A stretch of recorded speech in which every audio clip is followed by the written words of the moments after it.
Ang intense ng mga kaganapan ngayon sa abot kamay na pangarap sapagkat ikakagulat ng sobra ni Eric ang mga sasabihin sa kanya ni Giselle dahil sa hindi siya makapaniwala kung paano nito nalaman ang tungkol kay Justin.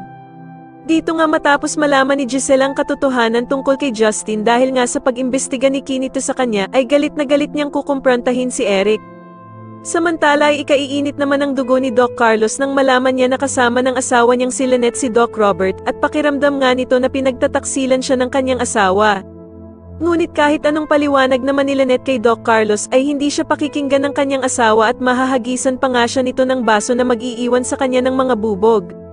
Kaya naman ay gulat na gulat si Lynette sa ginawa sa kanya ni Doc Carlos at dito nga ay puro dugo ang braso nito dahil sa mga bubog na tumama sa kanya. Sa kabilang banda naman ay muling babalik nga ang feelings nitong si Doc Robert kay Lynette dahil nga sa pagyakap nito sa kanya nang makaramdam nga ito ng sobrang takot.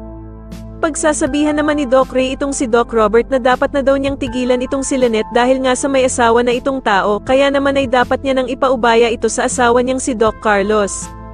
Pero sasabihin ni Doc Robert na naiinis lamang siya kay Doc Carlos dahil sa pinababayaan daw nito si Lynette na umalis kung saan-saan imbis na magpahinga na lamang ito.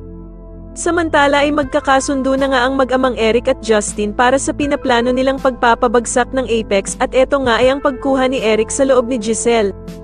Dito nga ay plano nila na palaging magwawala si Justin at aawayin nito ang kanyang inang si Giselle at ipagtatanggol naman siya ni Eric laban sa anak niyang si Justin.